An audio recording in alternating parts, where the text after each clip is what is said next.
નમસ્કાર, સ્પેશિયલ રિપોર્ટમાં આપનું સ્વાગત છે. હું છું આપની સાથે સંધ્યા. દેશભરમાં કોરોના મહામારી હાહાકાર મચાવી રહી છે અને આ મહામારી વચ્ચે વધુ એક ખતરો રફતારથી આગળ વધી રહ્યો છે. ખતરો એવો કે કોરોનાથી બચ્યા તો ફંગસથી જીવ અથવા તો આંખો ગુમાવવી પડી શકે છે. દેશના અનેક શહેરમાં હવે આ નવી મહામારીએ હાહાકાર મચાવવાનું શરૂ કરી દીધું છે.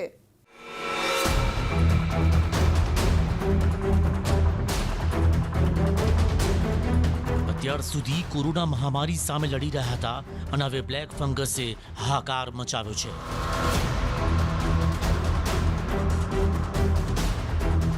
વધુ એક જીવલેણ બીમારી દર્દીઓને સકંજામાં લઈ રહી છે. કોરોનાથી બચીને બહાર આવેલા લોકોમાં એક નવા પ્રકારનું સંક્રમણ ફેલાઈ રહ્યું છે. ડોક્ટર તેને મ્યુકોરમાઇકોસિસ તરીકે ઓળખાવી રહ્યા છે. સામાન્ય ભાષામાં સમજીએ તો તેને બ્લેક ફંગસનું ઇન્ફેક્શન કહેવામાં આવે છે.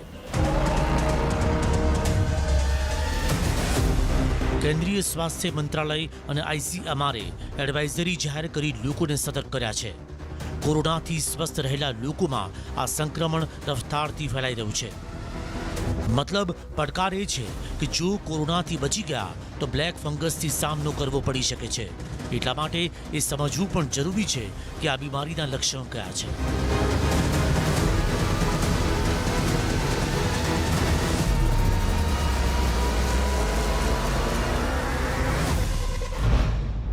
બ્લેક ફંગસના જે લક્ષણ છે તેમાં એક તો આંખ, કાન, નાકની નીચે લાલ ડાઘા પડી જવા,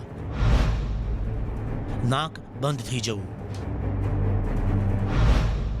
નાકમાંથી લોહી અથવા કાળું પ્રવાહી પદાર્થ નીકળવો, આંખ પર સોજો અને શરીરમાં કળતર, દર્દીના નાક આસપાસ કાળા ડાઘ પડી જવા અથવા તો ઓછું દેખાવું, દાંત અને છાતીમાં દુખાવો થવો. જો કોઈને આ પ્રકારના લક્ષણો હોય તો જરા પણ નજરઅંદાજ ન કરો અને તમારા ડોક્ટરનો સંપર્ક કરો. સૌથી ચોંકાવનારી વાત એ છે કે યુવાનોમાં મ્યુકોરમાઇકોસિસનું સંક્રમણ ઝડપથી ફેલાઈ રહ્યું છે. लास्ट 15-20 दिन से देखें तो म्यूकोरमाइकोसिस के केसेस अच्छे खासे बढ़ रहे हैं. ये 15-20 दिनों से काफ़ी प्रॉब्लम आ रहे हैं और हम तकरीबन दिन के हर एक ओपीडी में माने तो 5-6 केसेस जो हमारी ओपीडी चलती है उसमें और पूरी 24 घंटे की हमारी जो इमरजेंसी रहती है उसमें 15 से 20 केसेस हम डेली एडमिट करते हैं. હવે સવાલ એ છે કે કોરોનાથી સ્વસ્થ થયેલા દર્દીઓમાં બ્લેક ફંગસનો હુમલો આટલો ઘાતક કેમ છે? એક્સપર્ટનો દાવો છે કે કોરોનાથી સ્વસ્થ થયેલા દર્દીઓમાં રોગ પ્રતિકારક શક્તિ ઓછી હોય છે. રોગ પ્રતિકારક શક્તિ ઓછી હોવાથી ઇન્ફેક્શનનો ખતરો રહેતો હોય છે. સ્ટીરોઇડના ઉપયોગથી પણ બ્લેક ફંગસના સંક્રમણનો ખતરો રહે છે. આ સિવાય બ્લેક ફંગસ સાઇનસ, મગજ અને ફેફસાને પ્રભાવિત કરે છે. ડાયાબિટીસના દર્દીઓ માટે ગંભીર સમસ્યા ઊભી કરી શકે છે. એક્સપર્ટનું એ પણ કહેવું છે કે કોરોનાથી સ્વસ્થ થયેલા દર્દીઓમાં 12 થી 15 દિવસ બાદ મ્યુકોરમાઇકોસિસનું સંક્રમણ ફેલાઈ શકે છે, જેથી તેના પર વધારે ધ્યાન આપવાની જરૂર છે. जैसे वायरस होता है, बैक्टीरिया होता है, तो ये फूग अत्र तत्र सर्वत्र रहती है. हर एक जगह पे हवा में रहती है, कोई भी टेबल पे है, डस्ट पे है, कहीं पे भी होती है.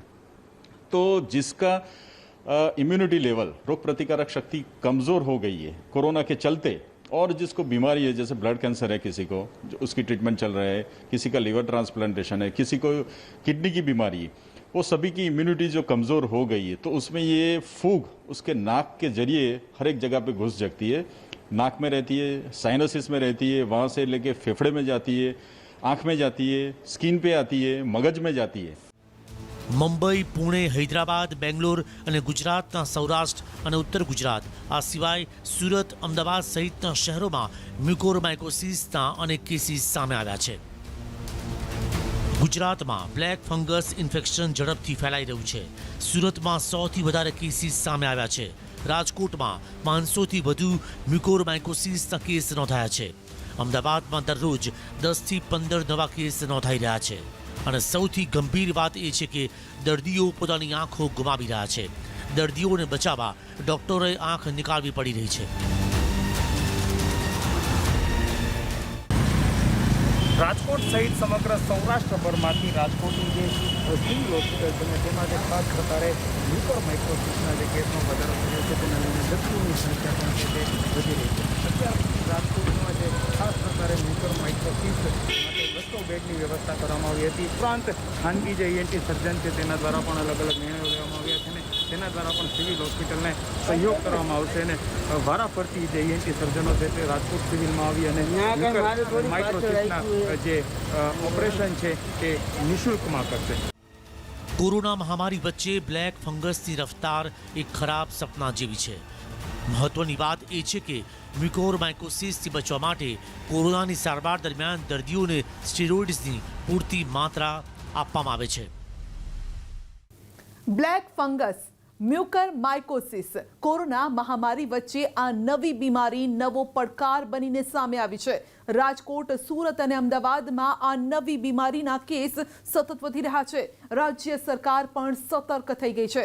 હોસ્પિટલમાં મ્યુકોરમાઇકોસિસના અલગ વોર્ડ તૈયાર કરવામાં આવી રહ્યા છે. મ્યુકોરના સંક્રમણને અટકાવવા તમામ વ્યવસ્થાઓ કરાઈ છે.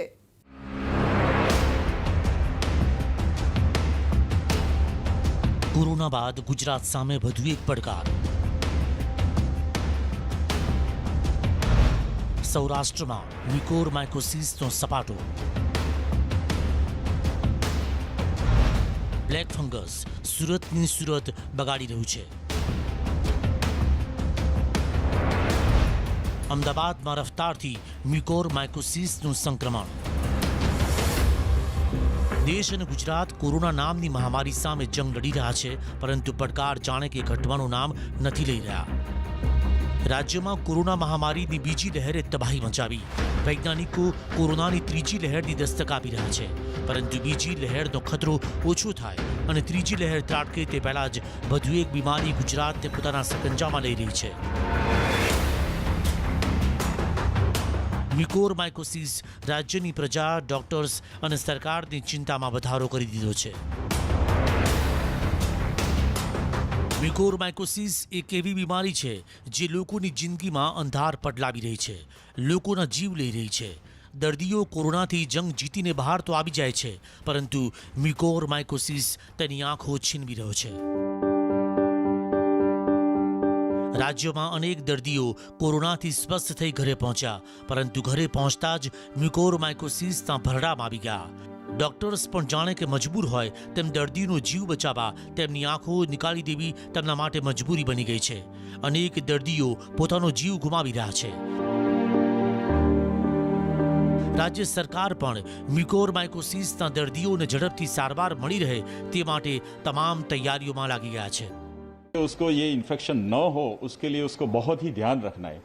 तो जैसे कोविड है, पेशेंट को कोरोना हो चुका है, तो वो एकदम आइसोलेट रहे, मास्क पहने, जरूर है तो डबल मास्क पहने, हैंड सैनिटाइजर करे, कुछ भी नाक में इंजरी ना हो, नाक में उंगली नहीं करे, राइट, वो सब उसको ध्यान रखना है.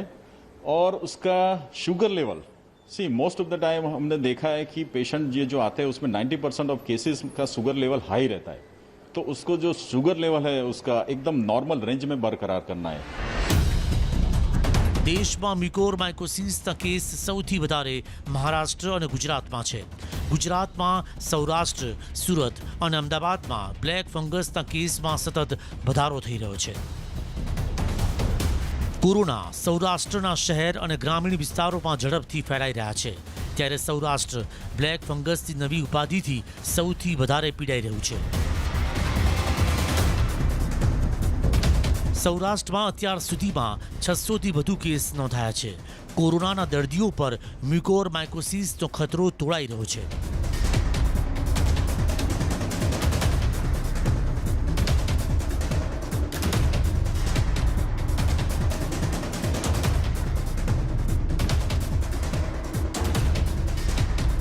સૌરાષ્ટ્રની સૌથી મોટી રાજકોટ સિવિલ હોસ્પિટલના દ્રશ્યો જુઓ. અહીં કોરોના દર્દીઓ માટે તંત્રએ પૂરતી તૈયારીઓ કરી. કોરોનાના દર્દીઓ સ્વસ્થ થઈ ઘરે પરત ફરી રહ્યા હતા, પરંતુ હવે એ જ સ્વસ્થ થયેલા દર્દીઓ માટે અહીં મ્યુકોરમાઇકોસિસનો વોર્ડ તૈયાર કરવામાં આવ્યો છે. સૌરાષ્ટ્રમાં મ્યુકોરમાઇકોસિસનો ખતરો કેટલો ઝડપથી ફેલાઈ રહ્યો છે ન માત્ર સૌરાષ્ટ્ર પરંતુ સુરત અને અમદાવાદમાં મ્યુકોરમાઇકોસિસ કાળો કેર વર્તાવી રહ્યું છે. અમદાવાદ સિવિલમાં માત્ર 2 દિવસમાં 86 કેસ નોંધાયા. અમદાવાદ, સુરત અને વડોદરામાં મ્યુકોરમાઇકોસિસના અલગ વોર્ડ તૈયાર કરાયા છે.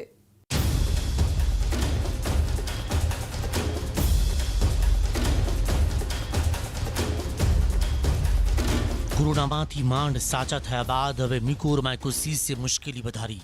અમદાવાદ સિવિલમાં 2 દિવસ પહેલા સોમવારે મ્યુકોરમાઇકોસિસના 105 દર્દીઓ દાખલ થયા અને તે જ દિવસે નવા 86 કેસ સામે આવતા દોડધામ મચી ગઈ.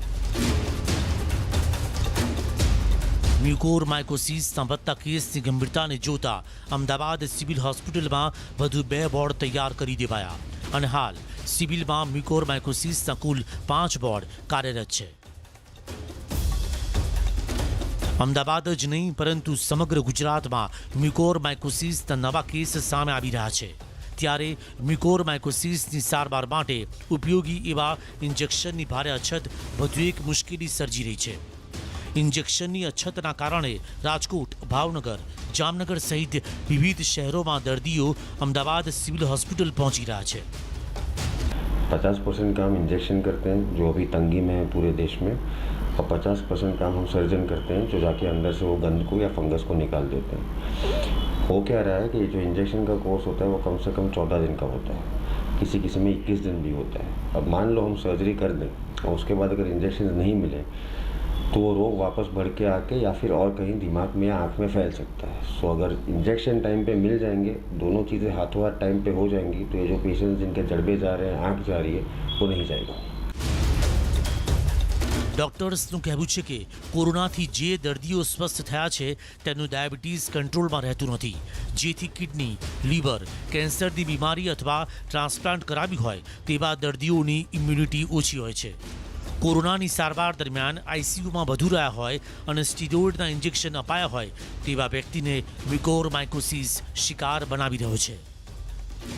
कोरोना में से धीरे धीरे लोग घर पे आए हैं. जिसको डायबिटीज़ था, जिसको कोरोना की वजह से इम्यूनिटी कम हुई, तो इम्यूनो कॉम्प्रोमाइज़ है, बाकी की कोई दवा पे है, वो लोग को म्यूकोरमाइकोसिस एक फंगल इन्फेक्शन है. મ્યુકોરમાઇકોસિસની સારવારમાં વપરાતા એમ્ફોટેરિસિન બી ઇન્જેક્શનની ભયંકર અછત સર્જાઈ છે. કોરોનામાં રેમડેસિવિરની અછત હતી તેનાથી પણ વધુ કપરી પરિસ્થિતિ સર્જાઈ છે એમ્ફોટેરિસિન બી ઇન્જેક્શનની. 2 મહિના પહેલા આ ઇન્જેક્શનનો ભાવ હતો 1700 રૂપિયા, જે ઇન્જેક્શન હવે 7000 રૂપિયામાં પણ દર્દીઓને નથી મળી રહ્યા. ગાંધીનગર સિવિલ હોસ્પિટલમાં પણ મ્યુકોરમાઇકોસિસના 8 દર્દીઓ સારવાર લઈ રહ્યા છે, તો મહેસાણાની લાયન્સ હોસ્પિટલમાં 22થી વધુ દર્દીઓ સારવાર હેઠળ છે, જે પૈકી 15 દર્દીઓના મ્યુકોરમાઇકોસિસના ઓપરેશન થઈ ચૂક્યા છે. કોરોના મહામારીની જેમ મ્યુકોરમાઇકોસિસ ઘાતક સાબિત થઈ રહ્યો છે. મ્યુકોરમાઇકોસિસના કારણે હળવદમાં 2 અને જામનગરમાં 1 દર્દીને આંખ ગુમાવવાનો વારો આવ્યો. અમરેલીમાં તો મ્યુકોરમાઇકોસિસના કારણે બ્રેન સ્ટ્રોક આવવાથી એક વ્યક્તિએ જીવ ગુમાવ્યો. ડાયાબિટીસ, કોવિડ વાયરસ અને જ્યારે સ્ટીરોઇડ આ 3 ભેગા થાય છે ત્યારે મ્યુકોરમાઇકોસિસનું સંક્રમણ થવાની શક્યતા વધી જાય છે. હવે સામાન્ય પ્રશ્ન એ થાય કે આવ્યો ક્યાંથી દર્દીમાં, તો મ્યુકોરમાઇકોસિસ છે એ આપણા એન્વાયરમેન્ટમાં છે. મ્યુકોરમાઇકોસિસ છે એ ફંગસ છે એ આપણા એન્વાયરમેન્ટમાં છે, યુબિક્વિટસ છે, એટલે ચારે કોર છે.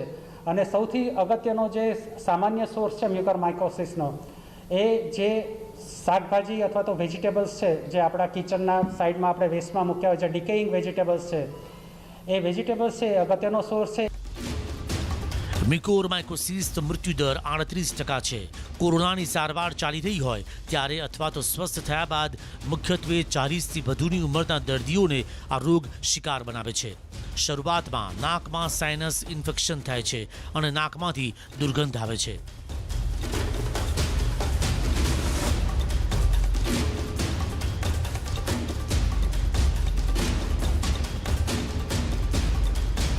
हम देख रहे हैं कि उनके लिए जो अति आवश्यक इंजेक्शन एम्फोटेरिसिन बी है वो शॉर्टेज में है, एकदम उनकी कमी है और पेशेंट बढ़ते जाते हैं, तो कोई भी संजोगों में आप इतनी मात्रा में उपलब्ध करावो कि जैसे पेशेंट आता है तो डे 0 जैसे आते ही हम ट्रीटमेंट चालू करें। जितनी जल्दी चालू करेंगे ट्रीटमेंट, उतना जल्दी पेशेंट का नुकसान होने का चांसेस कम होता है, क्योंकि फंगस इतनी झड़प से बढ़ती है ना, शुरू में हम मारते हैं ना तो चलेगा। इसलिए हमेरी ये माध्यम से और आपके माध्यम से गवर्नमेंट, राज्य सरकार और केंद्र सरकार को भी विनंती है कि जिस तरह हमने ऑक्सीजन और रेमडेसिविर में 21 स्टेप लिए हैं, एम्फोटेरिसन भी सफिशिएंट मात्रा में उपलब्ध कराओ कि जो कोई भी पेशेंट अपने पास आवे उनको पूरा इंजेक्शन मिले। રાજ્યમાં મ્યુકોરમાઇકોસિસનો ખતરો સતત વધી રહ્યો છે, ત્યારે સરકારે પણ તેની સારવાર માટે 3 કરોડ 12 લાખના ખર્ચે 5000 ઇન્જેક્શનનો ઓર્ડર આપ્યો છે. પરંતુ એક દર્દીને આશરે 80 થી 150 ઇન્જેક્શનની જરૂર પડે છે, જેથી ઓર્ડરને ધ્યાનમાં રાખી માત્ર 50 દર્દીઓની જ સારવાર થઈ શકે તેમ છે. પરંતુ તેની સામે રાજ્યમાં કેસની સંખ્યામાં સતત વધારો થઈ રહ્યો છે.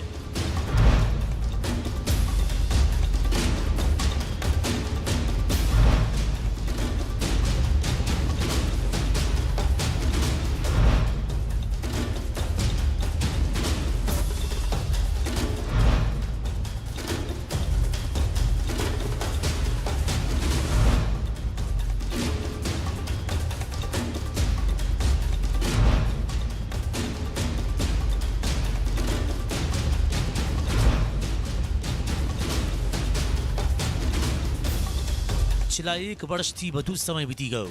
દેશ કોરોના મહામારીની ચુંગાલમાંથી બહાર નથી નીકળ્યો. દેશ કોરોના સામે જંગ લડી રહ્યો છે, ત્યારે મ્યુકોરમાઇકોસિસ નામની બીમારી વધુ એક પડકાર બનીને સામે આવી છે, જે લોકોની જિંદગીમાં અંધારું પાથરી અનેક પરિવારને ઉજાડી રહી છે. ત્યારે કોરોના મહામારી વચ્ચે હવે મ્યુકોરમાઇકોસિસથી સાવધાન રહેવું હિતાવહ છે. Bureau report, news 18 Gujarati. Special રિપોર્ટમાં અત્યારે બસ આટલું જ. રજા આપશો. નમસ્કાર.